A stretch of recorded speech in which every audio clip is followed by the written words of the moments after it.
We have seen that over and over and over again. Thank you for joining us for the second half hour of The Factor Uncensored.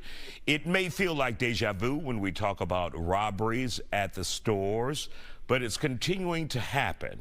This latest video is from the LA area, Los Angeles.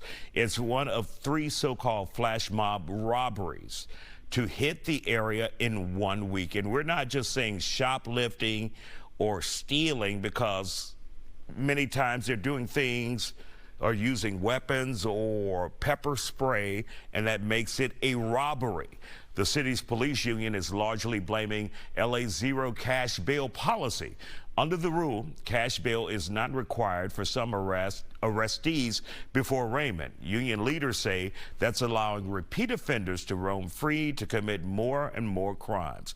Let's talk about it. Captain Smokey Phillips here from the Afro-American Deputies League. He is joining us tonight. When you see those videos, are you ever disturbed about the lawlessness that we're seeing in this country? Yeah, it's quite disturbing, Isaiah. Before I start, I want to continue to send prayers up for Deputy Anderson. Oh, absolutely. And those officers who were injured during the capture of this violent suspect.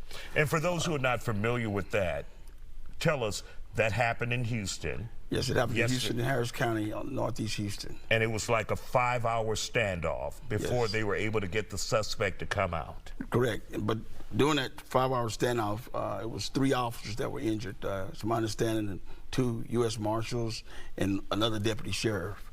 So I want to continue to Harris County to surround themselves with prayers and love for his family and his co-workers as they endure this difficult time. Absolutely. Now, when we take a look at crimes like we've seen with these flash robberies, what are your thoughts on that? Well, my thoughts that theft crimes are low priority crimes. The punishment is not great. We have a lot of violent crime in Houston, so it's an in and out of jail process for someone who may steal a purse or a theft charge. I think we have to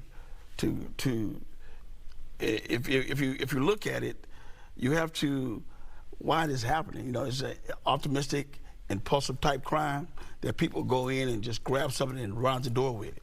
So that cost of that not only costs the retail store and the insurance costs, but it also costs the person who buys this stuff, the retailers and the people who purchase it. The customers like you and I. Yes. The prices go up. Yeah. And many people, what I've seen on social media, Captain Phillips, is individuals will say, well, why do you care? Why are you trying to stop them? The insurance will take care of that. But it's saddled on our back in the end, right? Yeah, it is. That's correct, because the retailer have to, that insurance cost rises. Not only does the insurance cost rise, but security costs rise. Because you got to pay someone to be there as far as security. And then when that happens, the retailers have to give that cost off to the customer. And I think what happens is when they steal these purses and this jewelry and whatever they're stealing, they sell it on the market. It's an online market for that stuff. Whether it's in the flea markets, it could be on the store, corner store. People are selling these items for cheaper, half the price of what is actually valued in the store. And this day and age, social media and the internet, of course. And there's always that trickle-down effect. But for those who are wondering, they're saying, where's security? Why won't security stop them?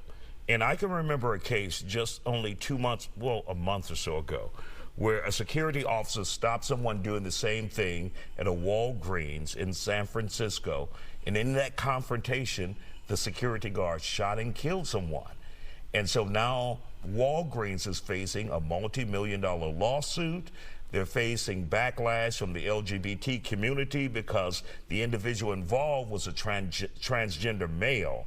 And so there are a lot of dynamics, a lot of elements involved in something like this, and why stores are saying, just let him walk away. Well, because you have to look at the danger of that. Some people who do these flash mobs, they may be armed. So from the employer's standpoint, you don't want your employee going out confronting someone who's taking a television or taking a purse, pulling out a gun and shooting them. So I can understand why employers say that. Hey, don't have any confrontation with it. Leave that confrontation to the police because of the danger now of people, the propensity to carry guns doing these flash robberies.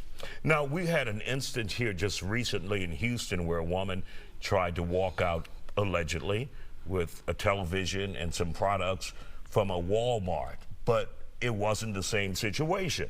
They tried to stop her. They confronted her. They would not let her leave with the products.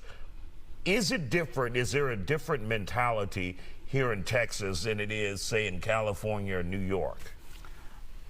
The most it could be as far as the law is concerned. Some laws are less. And there she is right there. She's trying to leave, and the security guard took the TV away from her. She's trying to leave the store, and they wouldn't allow her to leave. Well, and I know Walmart's policy is that they don't allow the workers to get involved in trying to take the property back from the suspects. So this guy could be in trouble eventually. He could eventually be in trouble, according to what I understand their policies are. But you just have to. It's just television. It's not worth your life. Walmart has insurance to cover it, but the point is, it's not worth your life. If they that brazen to come and take a television, or come and take a purse out, and chances are they might be armed with a knife or some type of object that could bring harm to that employee. All right, Captain Smokey Phillips with the Afro-American Deputies League. Thank you for sacrificing your Friday night.